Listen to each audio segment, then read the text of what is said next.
사랑하는 여러분, 여러분들 상상을 초월한다라고 하는 말을 들어보셨습니까? 상상을 초월하는 것은 여러분들의 생각을 뛰어넘는 것을 말하고, 여러분들이 지금까지 보지 못했던 여러 가지 일들을 묵도하게 될 때 사람들이 흔히 쓰는 말입니다. 빌립보 교회 성도들은 여러 가지의 어려움과 고난 가운데 있었는데, 그 어려움과 고난이 무엇 때문이었느냐? 하나님을 믿기 때문이었다. 하나님을 믿었고 또 바울을 믿었겠죠. 바울을 믿은 자들은 낙심이 찾아왔습니다. 왜 그런가 하였더니 바울이 복음을 전하다가 옥에 갇혔다는 것이죠. 그러니까 사람들은 생각합니다. 복음을 믿으면, 예수 잘 믿으면 저렇게 감옥에 가는 거구나. 우리도 결국 저렇게 되다가 갇힌 신세가 되는 것은 아닐까? 성도들은 걱정하고 실패한 인생이다, 바울은 실패하였다라고 여겼습니다. 그런데 그들의 상상을 초월하는 일이 발생하는 것입니다. 바울이 옥에 갇혔는데 무엇을 전합니까? 따라합니다. 기쁨을 전한다, 감사를 전한다. 네, 완전 말도 되지 않는 행동을 바울이 하고 있더라는 것이죠. 요즘에 감옥을 가보면, 감옥은 죄수복도 있고 그리고 여러 가지 취미 생활도 하고 운동도 하는 것을 보게 됩니다. 가보신 것처럼. 제가 이제 청송교도소에서 이제 수감자들에게 세례를 베푼 일이 있었는데, 그들이 막 주님을 찬양하고 예배도 하고 또 취미 생활도 하고 여러 가지 일들을 하게 되는 것을 제가 보았습니다. 요즘 감옥은 그래도 조금 살만하구나. 그런데 사도 바울의 당시에 감옥은 바닥이 차디찬 돌이었고 당연히 난방도 나오지 않았겠죠. 지하 감옥에다가 살인자들과 그리고 국가 반역자들만 모여있던 그런 감옥이었기 때문에 사실 바울에게는 좋은 영향을 줄 수가 없었습니다. 실패하였다, 주님은 나를 떠나였다, 이제 여러 가지 이런 모습들이 바울에게 있었던 것인데, 바울이 어떻게 복음을 전할 수 있었을까요? 그래서 정말 상상 초월할 일들이 나타났다라고 빌립보 성도들이 생각했습니다. 오늘 성경은 바울이 어떻게 말했다라고 제가 종합 정리해 볼 수 있냐면은, 그리스도 예수의 일로 갇힌 바 된 나 바울이 너희에게 복음을 전하노라. 주 안에서 기뻐하라. 항상 기뻐하라. 여러분들 지금 실패한 것 같고 어려운 것 같지만 힘내세요, 힘내세요. 이러한 말을 잘 살고 건강하고 잘 되는 사람이 하고 있는 것이 아니라, 실패하고 어려움에 있고 도리어 성도들보다 아픔 가운데 있는 자가 감사와 기쁨과 축복을 전하더라는 것입니다. 어떻게 그의 모습을 통하여 이러한 모습이 나타날 수 있을까요? 저는 여러분들을 통하여 먼저는 나타나기를 원하는데, 그의 이런 말도 되지 않는 모습이 어떠한 결과로 나타난지를 한번 보십시오. 빌립보서 1장 14절의 말씀 읽어봅니다. 시작. 형제 중 다수가 나의 매임으로 말미암아 주 안에서 신뢰함으로 겁없이 하나님의 말씀을 더욱 담대히 전하게 되었느니라. 아멘. 14절의 말씀을 보십시오. 나의 매임으로 말미암아, 바울의 어려움으로 말미암아 누군가는 어떻게 되었다? 복음을 전하게 되었다. 내가 할 수 없는 것, 내가 실패한 자리, 내가 안 하고 있는데, 나 없으면 안 될 것 같은데, 그렇게 매여 있는 바울의 모습을 통하여 무엇이 나타났다? 하나님의 능력이, 복음의 능력이 나타나고 전하게 되어졌다는 것입니다. 그의 어려움이 있었는데 어떻게 성도들은 이렇게 복음으로 인하여 바뀔 수가 있었을까요? 우리의 실패가 어떻게 능력이 되고 상상이 초월이 될 수 있을까요? 여러분들의 아픔의 문제와 여러분들의 매임의 문제가 어떻게 능력이 되어 나타날 수 있을까요? 저는 우리가 오늘의 말씀을 통해서 하나님이 무엇을 원하는지를 기억하시고 그것에 순종하면 여러 가지의 여러분들의 안 되는 자리가 상상을 초월하고 능력이 된다는 사실을 깨달아 알기를 소원합니다. 이것을 믿으시면서 본문을 바라봅시다. 빌립보서 4장 10절의 말씀 읽겠습니다. 시작. 내가 주 안에서 크게 기뻐함은 너희가 나를 생각하던 것이 이제 다시 싹이 남이니 너희가 또한 이를 위하여 생각은 하였으나 기회가 없었느니라. 아멘. 말씀을 띄워보시면 빌립보 성도들은 바울을 물심양면으로 도왔던 것 같습니다. 다시 말해 물질적인 것과 마음적인 것을 바울에게 전하였다는 것이죠. 그래서 지난날 복음을 전하는 바울은 혼자 외롭지도 않았고요. 재정적인 어려움이 없었습니다. 그래서 주 안에서 큰 기쁨을 누리면서 복음을 나타냈다. 자, 눈으로 보십시오. 10절의 전후 맥락을 살펴보니까 물신양면으로 도왔던 성도들이 한동안 그를 도와주지 않았던 것 같습니다. 한동안. 왜 그랬을까? 도와주다가 안 도왔다는 거예요. 10절을 다시 눈으로 보시면, 넘겨서 10절을 보시면, 너희가 나를 생각하던 것이, 붉은색 글씨 보입니까? 너희가 나를 생각하던 것이. 이 문장은 한 마음과 한 뜻으로 바울이 도와줬다는 거예요. 너 나 생각하고 있어? 나 너 생각하는 거야. 마음을 전했다는 거예요. 나 복음을 생각하는 거야. 재정을 나누었다는 거예요. 하던 것이 어떻게 됐다 그래요? 이제 다시 싹이 나미니. 뭐예요? 싹이 나려면 싹이 있는 곳에 싹이 난 게 아니라 싹이 없는 것에서 싹이 나는 것입니다. 그러니까 바울을 생각했던 것이 없었다. 싹이 없었다는 거예요. 그러니까 재정적인 도움과 복음의 기쁨이 되었던 성도들이 생각을 하지 않게 되고 싹이 없었는데 이제 다시 싹이 나게 되었다라고 바울이 말하는 것을 보니 성도들은 재정적으로 어려움, 여러 가지 마음의 힘듦이 찾아왔었던 것이고 그 가운데 일시적으로 잠시 쉬었던 동안 바울은 섭섭했었을 수도 있습니다. 그런데 이제 다시 싹이 나미니 너희들이 안 도와줬다가 다시 나를 도와주네. 다시 나를 도와주네. 감사하네. 왜 일시적으로 그들은 도움을 끊었을까? 재정적인 도움, 마음적인 도움을 왜 끊었을까요? 아마 추측하건대 저를 한번 따라해 봅니다. 바울이 옥에 갇혔기 때문이다. 옥에 갇혔는데 무슨 재정이 필요해? 감옥에 갇혔는데 무슨 마음이 필요해? 그는 이제 실패했어. 그는 이제 안 될 거야. 성도들의 마음이 이제 점점 이렇게 드러나게 되면서 도와주자, 도와주지 말자 이렇게 분열이 나타났을 수 있고 또한 재정의 어려움이 찾아와서 누구는 재정이 많지만 누구는 또 재정의 어려움이 있었겠죠. 이렇게 저마다 다름과 또 바울의 없음과 바울의 갇힘과 복음의 실패라고 여겼던 것이 성도들이 바울을 돕는 일에 멈추게 되었다라고 하는 것입니다. 여러분들은 어떻습니까? 눈에 보이는 것에 있어서 쉽게 요동합니까? 이렇게 하면은 필요가 될 거야. 이렇게 하면은 도움이 될 거야. 이렇게 하면은 도움이 되지 않을 거야. 이렇게 하면은 안 되는 거야. 여러 가지의 마음이 요동할 수 있고 다양한 사람들과 여러분들은 복음을 나누며 살아갈 수도 있겠습니다. 처음에는 주님 안에서 한 마음과 한 뜻을 가진 성도들이 이제는 분열하게 되었다. 그런데요, 아까 10절에 뭐라 그랬어요? 말씀 다시 보시면 이제 다시 싹이 나미니, 글씨 보이십니까?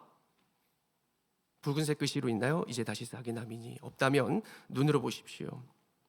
바울을 돕지 않았던 성도들이 이제 도와주기 시작한 거라는 것입니다. 도와주기 시작한 것. 어떻게 그럴 수가 있었을까요? 따라해 봅니다. 나와 같은 사람들이 있었기 때문이다. 사람들 다 복음에서 떠나고 분열되고 있었는데요. 소수의 성도들이 믿음으로 기도하였고 말씀으로 충만하여져서 다시 성도들이 교회 안으로 들어와 복음에 참여한 자가 되고 바울 위에 계신 하나님을 신뢰하게 되면서 복음으로 함께하는 자가 되어졌다는 것입니다. 저는 여러분들을 통해서 안 되는 자리가 되고 공동체에 분열하는 자리가 한마음이 되어지기를 간절히 소원합니다. 모든 환경을 소수의 믿음이, 소수의 기도가 뛰어넘게 되었다는 것이죠. 이것이 복음의 능력이 된다는 것입니다. 그래서 우리도 안 되는 상황, 아무도 안 하는 상황, 그 자리에서 무엇을 해야 하느냐? 골로새서 3장 1절의 말씀 읽어보실까요? 시작. 그러므로 너희가 그리스도와 함께 다시 살리심을 받았으면 위의 것을 찾으라. 아멘. 그래서요, 사람을 보기보단 그 위에 하나님을 보시고 안 되는 환경보다는 그 위에 계신 하나님만을 의지하는 여러분들이 되기를 원합니다. 바울은 이렇게 하나님을 보면서 자신을 도와주는 성도들에게 얼마나 감사했겠어요. 내가 감옥에 갇혀 있고 내가 이렇게 부족한데 성도들이 나를 위해서 기도해주고 나를 위해서 재정적으로 아끼지 않는구나. 빌립보서 4장 10절의 말씀을 다시 보시죠. 바울은 말합니다. 이를 위하여 생각은 하였으나, 감사한 것을 생각은 하였으나 뭐라 그래요? 기회가 없었느니라. 무슨 말처럼 들립니까? 나 감사한데 너한테 말할 기회가 없었어. 여러분들 누군가에게 선물을 딱 줬는데 선물 받은 자가 바로 감사해, 고마워 이런 말 안 하면 어떻게 해요? 섭섭하죠. 감사한 것을 기대고 여러분들 그 선물을 준 것입니까? 바울에게 재정과 마음을 전했는데 바울에게 전해 듣는 이야기는 아무런 말이 없는 거예요. 나는 이만큼 했는데 바울이 고마워요 성도님, 감사해요 성도님 즉시 전하지 않는 상황 가운데 있었다는 것입니다. 아마도 이러한 마음에 시험에 들어서 성도들은 재정과 마음을 끄는 것은 또 아닐까? 사도 바울은 어떨까요? 나는 감사한 마음을 충분히 전했는데, 그리고 우리가 떨어져 있으니까 그 시간이 조금 오래 걸렸는데 성도들이 떠났다는 생각에 그가 홀로 어떤 생각을 했을까요? 외로웠겠죠. 감사하고 싶은데 그 마음이 또 적어질 수도 있는 것이죠. 바울은 왜 이러한 고백을 할까? 왜 감사의 마음을 바로 전하지 않고 이제서야 감사의 마음을 전하게 되었던 것일까? 11절의 말씀 읽어보시죠. 시작. 내가 궁핍함으로 말하는 것이 아니니라. 어떠한 형편에든지 나는 자족하기를 배웠노니. 아멘. 말씀 눈으로 보시면 내가 궁핍함으로 말하는 것이 아니라, 이 말이 뭐냐면요, 사실 나는 너희들의 도움이 없어도 복음을 전하는데 문제가 없어.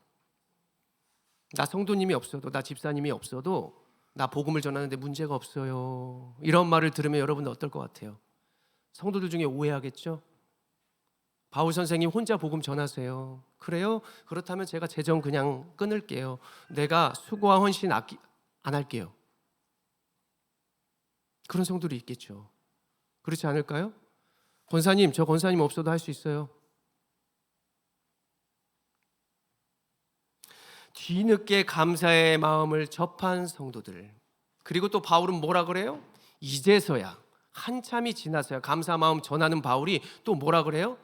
성도님들 없어도요, 저 복음 전할 수 있어요. 그런 능력 저한테 있다고요. 얼마나 우스웠겠어요, 성도들이. 얼마나 마음이 좀 상했겠어요. 그런데 말씀을 계속해서 보십시오. 어떠한 형편에서든지 나는 자족하기를 배웠다. 이 말이 무슨 뜻일까요, 여러분?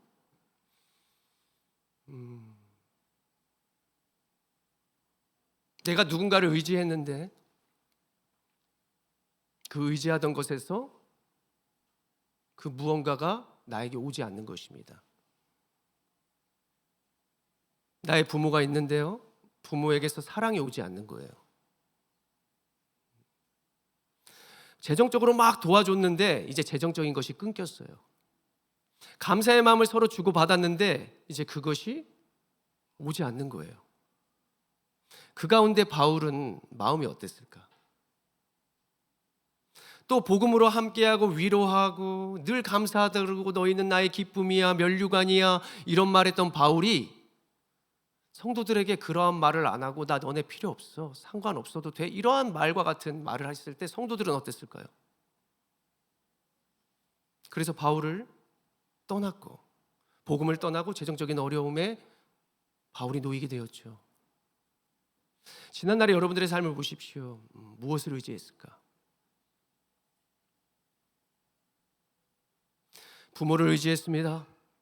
재정을 의지했어요. 건강 의지했어요. 나의 생각을 의지했고요. 근데 시간이 딱 지나면서 하나님이 여러분들에게 어떠한 고난과 환난을 주시더랍니까? 부모가 약해지는 것을 느끼고 부모가 영원한 생명을 없다는 것을 깨닫게 하시며 때로는 재정적인 어려움, 건강적인 어려움, 그 모든 것들을 더해 주시면서 여러분들에게 무엇을 깨닫게 하셨습니까? 저를 따라 봅니다. 하나님만이 나의 의지의 대상이다. 믿음의 대상이다라는 걸 알았어요. 이 세상에 그 무엇도 영원한 것이 없고 내가 부모님을 의지했구나. 내가 부모님의 하나님을 믿었구나. 나 교회 다니면서 부모님의 하나님 믿었어. 성도님의 하나님 믿었고 목사님에게 잘 보이려고 신앙생활했고 내가 내 이름을 위하여 내가 지금까지 하나님을 믿었구나. 이것을 깨닫더라는 거예요. 이 앞에선 저부터도 그래요.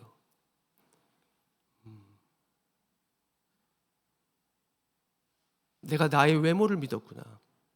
나의 재정을 믿었고 나의 능력을 믿었고 나의 담임 목사님 믿었고 어떠한 성도들을 믿었고 물론 여러분들이 저에게 힘이 되어주는 것은 맞지만 오늘 바울이 고백하는 건 무엇이에요? 하나님이 그 외로움과 아무것도 없다라고 하는 그 갇힘받은 상황 속에서 자족하는 것을 주님으로 인하여 기뻐하고 감사하는 것을 주님을 깨달을 수 있게 하던 것을 지금 오늘 성도들에게 말하고 있는 것입니다. 4장 12절의 말씀을 볼까요? 4장 12절이요. 시작. 나는 비천에 처할 줄도 알고 풍부에 처할 줄도 알아. 모든 일 곧 배부름과 배고픔과 풍부와 궁핍에도 처할 줄 아는 일체의 비결을 배웠노라. 아멘. 여러분들이 안 되는 상황 있잖아요. 궁핍하고 가난하고 때로는 부하고 때로는 잘 되고 때로는 못 되고 이 여러 가지의 환난 가운데 하나님이 담금질을 계속하시는 이유가 무엇이다? 복음의 일체 비결을 깨닫게 하시기 위함입니다. 사랑하는 여러분, 아직도 신앙생활과 나의 수고와 헌신을 나의 이름을 위하여 아니면 누구 때문에 세상의 것들 때문에 하고 계십니까? 예수 믿으면 돈을 많이 벌 것 같아서요? 예수 믿으면 내가 내 이름 아니면 뭔가가 그 허전한 마음이 뭔가 해결될 것 같아서 여러분들 신앙생활하고 계십니까? 하나님이 여러분들을 사랑하신다면요 그 믿음 분명히 깨지게 할 것입니다. 저주의 말이 아니라 오직 하나님만이 나의 주인이시고 나의 참 도움이시고 내가 하나님 안에서 무언가를 계속 해야만 영원한 축복이 있다는 사실을 알게 하시고자 하나님은 철저하게 우리의 믿음의 대상과 세상의 도구를 우리에게서 떠나게 하고 저버리게 하실 것입니다. 바울은 처음에 자신의 잘남과 나의 바리새인과 나의 할례 받은 것과 자신의 지식과 철학을 믿었을 수 있습니다. 주님은 철저하게 그를 무너뜨리셨죠. 그의 건강과 잘남 때문에 유대인들을 잡았습니다. 학살했습니다. 철저하게 그 학살하려는 눈을 주님께서는 가리우시며 그에게 평생 동안의 가시를 주셨습니다. 왜요? 항상 주를 통하여 바라보도록. 그의 외모도 그의 어떠한 동역자도 영원한 것을 보셨습니까? 마가가 떠났다. 나뉘어졌다. 나를 믿었던 빌립보 성도들이 여러 가지를 끊었다. 처음에는 섭섭하고 너무나 힘들었을지 몰라도 그가 감옥에서 무엇을 했겠어요? 기도했겠죠. 기도하니까 무엇이 느껴져요? 성도들에 대한 배신감? 화남? 실패? 아니라 기도하니까 하나님이 나 그거 의지하지 말고 하나님만을 의지하고 바라보는 신앙의 성숙함을 가지도록 하나님은 나를 그렇게 하신 것이구나 라고 하는 것을 깨닫게 되었다는 것입니다. 성도들도 이 말을 들었을 때 어떻겠어요? 그렇구나. 우리가 사도 바울의 감사의 표현 때문에 그를 도왔구나. 그 한동안의 시간과 바울과의 소통이 없는 순간에 그들이 무엇을 느꼈겠어요? 분열을 느끼고 복음에서 떠나는 나의 마음을 느끼고 때로는 그냥 주일 예배를 빠지고 봉사하고 헌신했던 그러한 모습이 타당함으로 채워지고 그러면서 하나님이 느끼게 하시는 게 뭐예요? 내가 너무 믿으면서 다른 것을 믿고 의지했구나. 이게 과연 복음일까? 이게 과연 우리가 잘 사는 것일까? 하나님은 깨닫게 하셨더라는 것입니다. 저는 여러분들의 지금 부족한 상황이 하나님의 영광과 능력을 나타내기 위함인 줄로 믿습니다. 여러분들도 좀 믿으셨으면 좋겠어요. 언제까지 내가 부모를 믿는 자녀가 될 거야? 언제까지 친구 믿고, 언제까지 돈을 벌어야 잘 되는 것이고, 언제까지 건강해야만 내가 그것을 할 것이라고 여러분들 고백하고 있을 거예요. 그렇게 미루다 보면 나이 80이요, 90이요, 아무것도 할 수 없고 변화되지 않는 여러분들의 모습과 환경을 발견하실 것입니다. 이거 다시 한번 말씀드리지만 저주가 아닙니다. 그렇다면 우리가 어떻게 해야 할까? 오늘 우리가 자족이라고 하는 말을 11절인가요? 11절에서부터 볼 수 있어요. 이 뜻은 나에게 아무것도 없는 상태다라고 하는 것입니다. 자족은 만족이라는 말도 쓰이는데 저를 한번 따라해 볼게요. 평정심을 유지한다 라는 말에서 시작한 말이에요. 그러니까요, 여러분들 폭풍 때문에 내가 믿었던 거 다 떠나가잖아요. 그러면 무엇이 시작한다? 평정심을 유지하기 시작하는 것입니다. 태초에 하나님이 이 세상의 모든 만물을 창조하신 이유는 자신이 심히 좋았더라고 말씀하는 사람들을 위해서 창조하시는 것을 볼 수 있죠. 이 세상이 무엇이었어요? 공허하였죠? 아무것도 없었죠? 비어진 상태였죠? 그런데 사람을 위해서 하나님이 무엇을 창조하셔요? 빛과 궁창과 모든 채소와 모든 도구들을 지어 놓으시고 그 다음 사람을 창조하시니라 라고 하는 것입니다. 우리가 정말 세상을 믿었고 사람을 믿었고 하나님보다 앞세웠던 그 모든 우상들을 내려놓는 상태가 된다면 하나님은 여러분들을 위하여 준비하시는 것이 있고요, 이 세상의 상상을 초월하는 일들을 여러분들에게 시작하실 것을 믿으시기를 바랍니다. 내려놔야 시작할 수 있죠. 우리가 쓰러져야 다시 세울 수 있는 것이죠.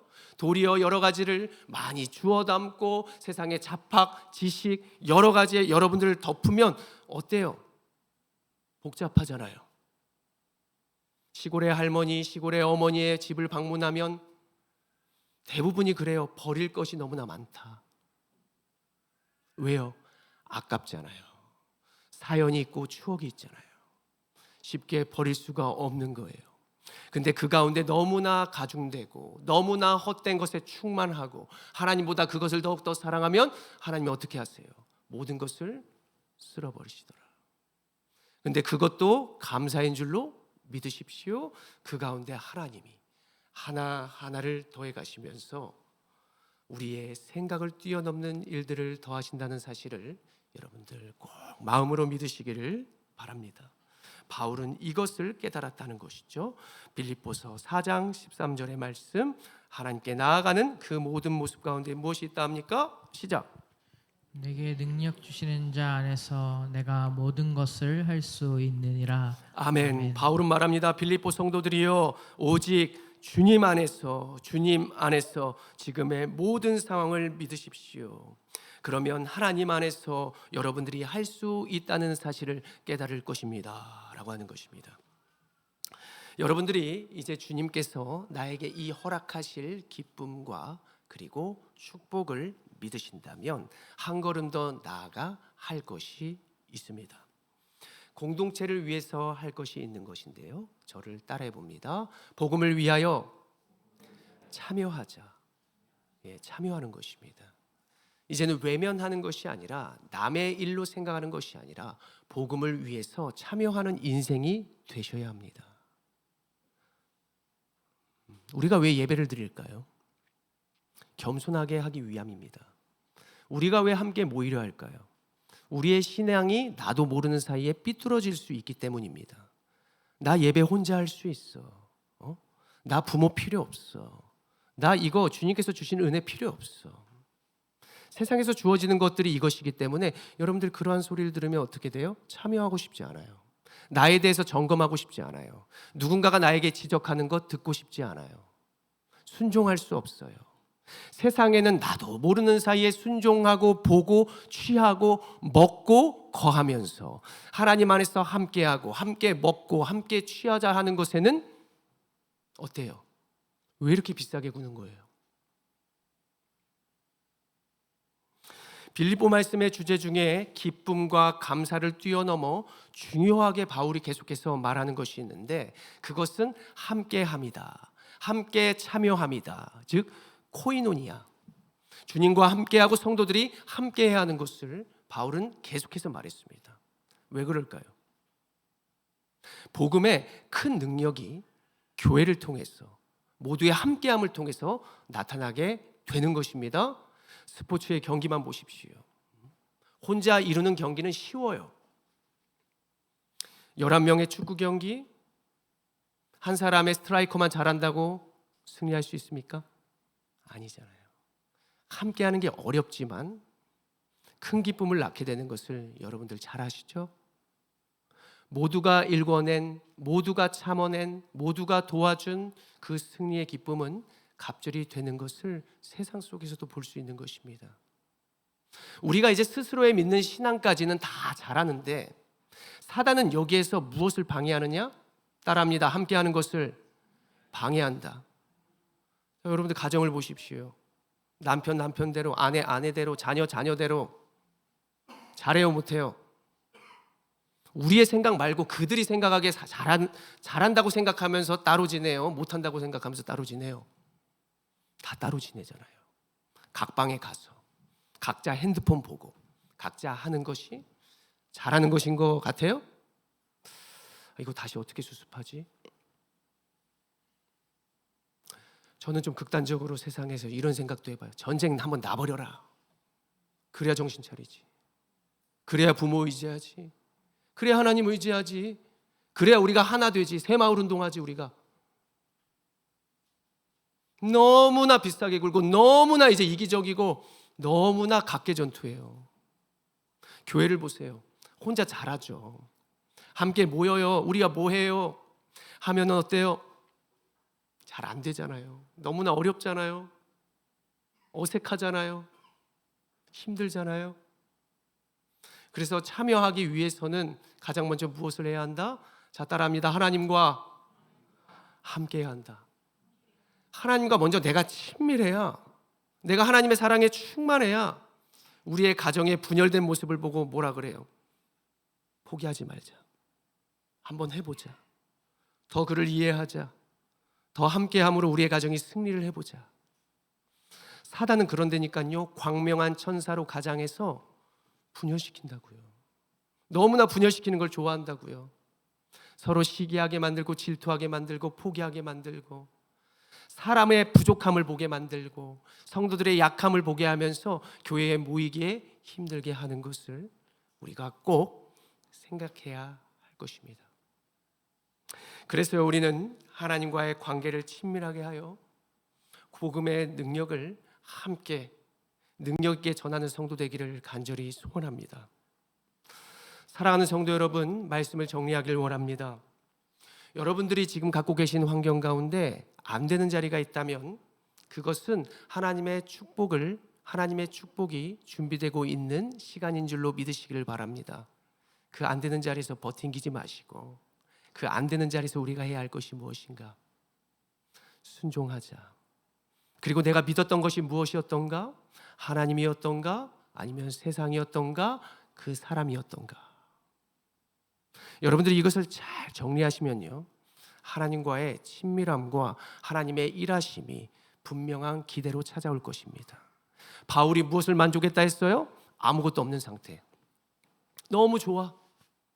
우상도 나에게 없고 재정도 나에게 없고 건강이 나에게 없고, 그래서 내가 무엇을 의지하느냐? 주님만을 의지한다.